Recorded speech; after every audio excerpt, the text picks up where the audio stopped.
السلام علیکم ګرانو هیوادوالو، خدای دې وکړي چې ټول روغ جوړ او خوشحاله اوسئ. امید لرم چې ژوند به مو هر روان وي. یو نوی درس او یو نوی ویډیو ته ښه راغلاست. نن بیا یو کنورسیشن لرو او غواړم چې تاسو لپاره یې تشریح کړم. مخکې له دې چې درس شروع کړو، که چیرې چینل مو سبسکرایب کړی وي نه وي نو چینل سبسکرایب کړئ، په بیل آیکن باندې یعنې زنګ په علامه باندې کلیک کړئ چې هر کله موږ نوی ویډیو شیر کړو نو تاسو لپاره یو نوټیفیکیشن یا خبرداری درشي او ویډیو ووینئ. راځئ چې اوس درس شروع کړو. La fleuriste. Bonjour, monsieur. Je peux vous aider? Bonjour, monsieur. Je peux vous aider? Bonjour, monsieur. Je peux vous aider? La fleuriste معنا ګلفروش. Bonjour.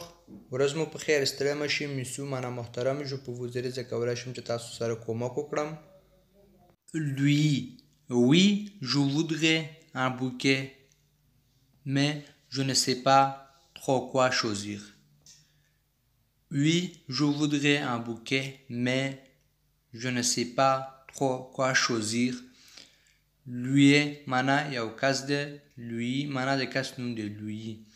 Oui mana او. je voudrais زه غواړم un bouquet د ګلونو یو دسته یعنی ګل دسته.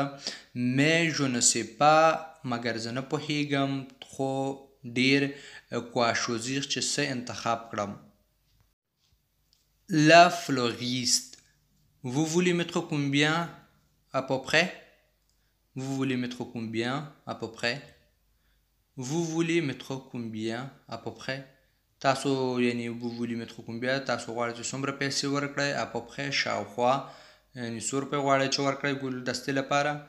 lui je ne sais pas peut-être 15 ou 20 euros. je ne sais pas peut-être 15 et 20 euros. lui ورته وای je ne sais pas زه نه پوهیږم peut-être 15 ou 20 euros شاید 15 روپۍ. La fleuriste. Regardez, on peut faire un bouquet rouge et blanc. C'est très joli. Ou alors, vous pouvez aussi choisir un bouquet tout rouge. Regardez, on peut faire un bouquet rouge et blanc. C'est joli. Ou alors, vous pouvez aussi choisir un bouquet tout rouge. La fleuriste ورته وای regardez وګوره. on peut مونږ کولی شو faire un bouquet چې یو ګلدسته جوړ کړو rouge et blanc سور او سپین ګلونو څخه یعنی سور رنګ او سپین رنګ څخه یو ګلدسته جوړ کړو.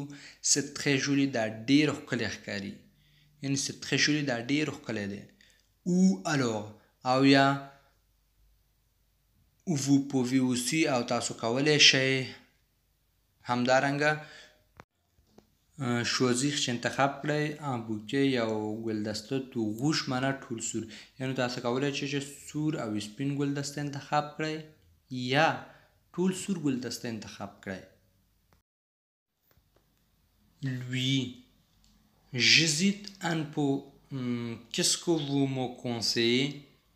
j'hésite un peu. qu'est-ce que vous me conseillez? lui ورته وای j'hésite un peu زه لږ زړه نازړه یم یا زه لږ ګډوډ غوندې یم یعنې دا نشم انتخاب کولی چې دا واخلم که هغه واخلم. qu'est-ce que vous me conseillez تاسو ماته څه مشوره راکوئ یا څه نصیحت راته کوئ چې کوم یو واخلم. La fleuriste. ça dépend de la personne. c'est pour offrir. ça dépend de la personne. c'est pour offrir. ça dépend de la personne. دا کس پورې اړه لري. c'est pour offrir ایا دا چا لپاره اوفر کوي چا لپاره تحفه ورکوي.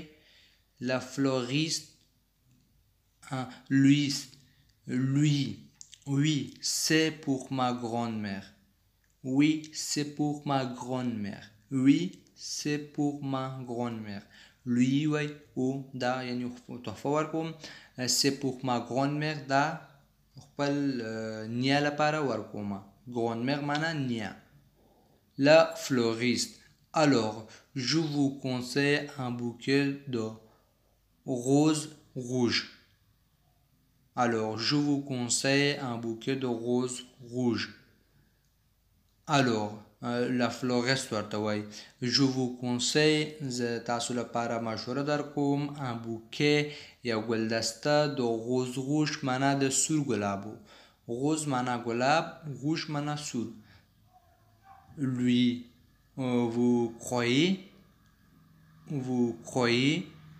vous croyez یعنی تاسو یقین لرئ یعنی تاسو یقین لرئ چې هغه دا ګلاب چې ورته ورکوم هغه به خوشحاله شي یعنی vous croyez تاسو یقین کوئ تاسو اعتبار لرئ La fleuriste oui vous allez voir votre grand-mère va être très contente La fleuriste oui vous allez voir votre grand-mère va être très contente La floriste ګلفروش ورته وایي oui معنا او vous allez voir تاسو به ووینئ votre grand-mère ستاسو نیا va être très contente یعنی ډیر به خوشحاله وي یعنی ډیر به خوشحاله شي هغه به ډیر خوشحاله وي lui d'accord معنا ښه اوکې یعنی d'accord معنا اوکې ښه دا زموږ درس امید لرم چې ورباندې پوه شوي به یاستئ که کوم مشکل لرئ تاسو کولی شئ په کمنټ کې راته ولیکئ تر راتلونکي ویډیو پورې په خدای مو سپارم ښه وخت ښه ژوند